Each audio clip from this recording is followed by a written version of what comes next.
So, you have a course you already teach and like. It might be science or social policy, business or biology.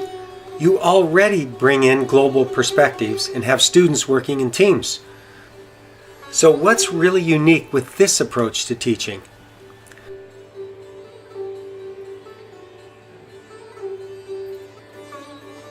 First, you plan and teach the course with an international faculty partner. Second, your students work directly with students internationally. And third, your students learn through practice how to problem solve in virtual global teams. Then that becomes a human right. You know what I mean? Like, we have to be really careful of how we word things, especially because they're going to be watching it and I don't want to get our wires crossed. Yeah. I've designed and taught nearly 24 collaborative online international courses with faculty partners in India, Africa, Southeast Asia, South America, and throughout the Middle East. And I coach faculty teams how to embed this teaching approach in their own courses in universities across the U.S. and internationally. Teaching this way dramatically changes what happens both inside and outside the classroom. So, how do you redesign your course into a COIL course? First, you need to find and then redesign part of your course with an international faculty partner. This can take at least a month and oftentimes several months. In looking for a partner, think of it more like eHarmony than Tinder. You're looking for someone that is a good mutual fit and someone you would enjoy and value working with again in another future course, not just do this as a one-time thing. So your university can help you with finding a partner utilizing current partner universities, and there are other resources as well. You also don't need an exact match in course content between your two classrooms, just an overlap of shared assignments. And it's quite common to see partnerships that cross content disciplines. You just need at least 4 weeks in which students can work together on shared assignments with shared learning goals. The second big change in course design is having students work in small global teams. They collaborate on research and problem solving directly with their international partners. Now, typically, each global team is composed of members from both countries, usually a total of 5 to 7 students per global team. Designing the work group is grounded in 4 principles of project-based learning. First, student teams have an authentic, challenging, central problem to solve. Second, the central problems have competing solutions. Third, students investigate, reflect, and refine over time. And lastly, solutions require real action in a culminating project. So, here's how I applied these principles in a course between students at my U.S. university and an Egyptian university focused on social movements for social change. The Egyptian professor and I selected 4 hotly contested social movements relevant to both countries. One of those issues was female harassment. Students in one of our 8 global teams worked on strategies for reducing sexual harassment in Cairo following the most recent revolution.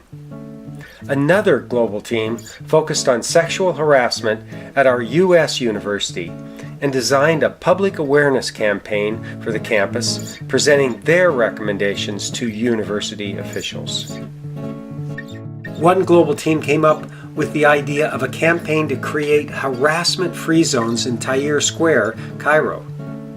Local businesses would agree to post window signs declaring their business as a harassment-free zone.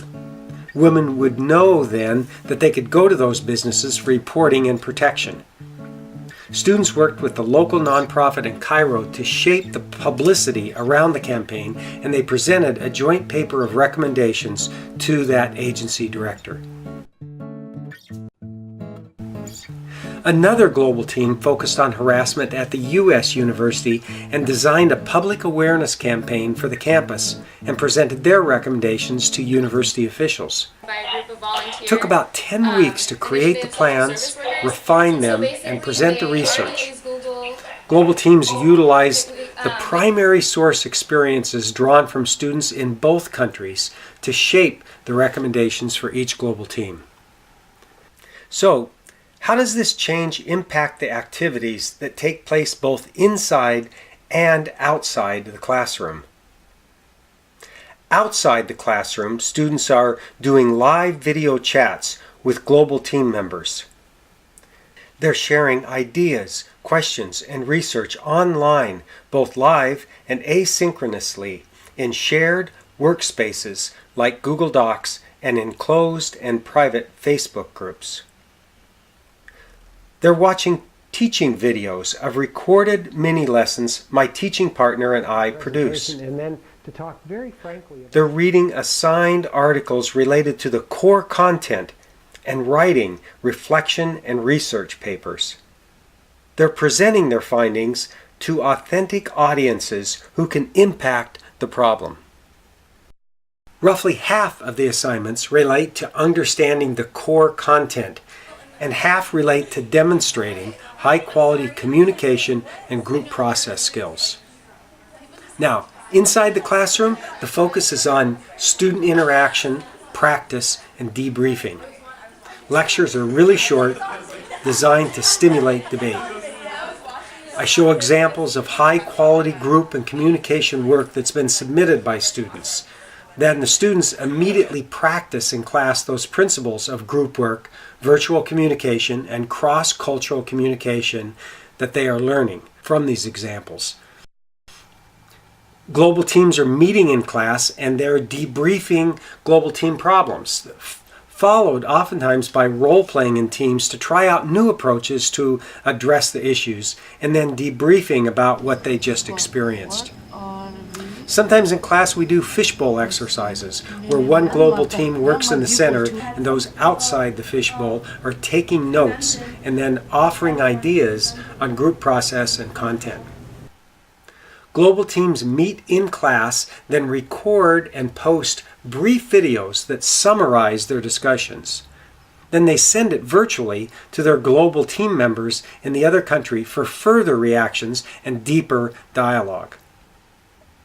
So in designing assignments, I start with low-stakes role-playing and easier group problem-solving assignments to give students practice.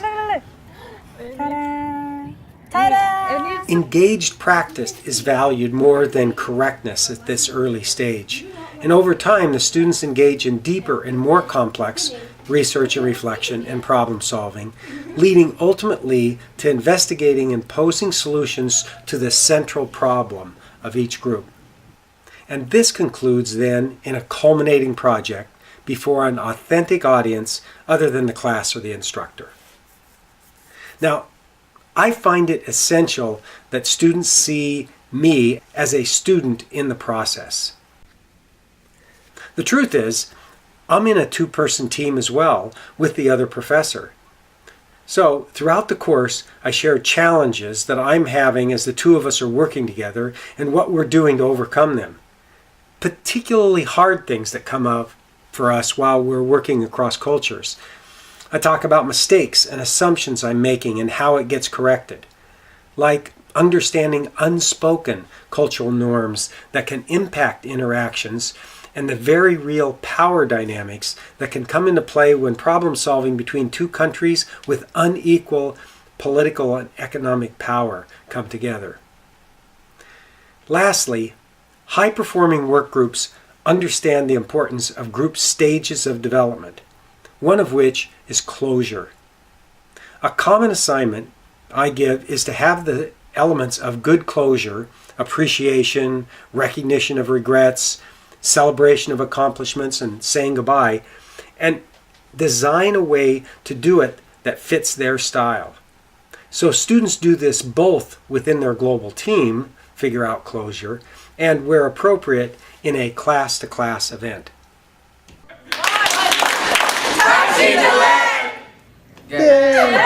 Teaching so students are practicing problem solving in their field in virtual global teams is challenging for students, and it's definitely more work for the professor. Yet, I'm convinced that teaching in this way gives students the critical real-world practice they need for today's diverse, global, and virtual problem-solving work world.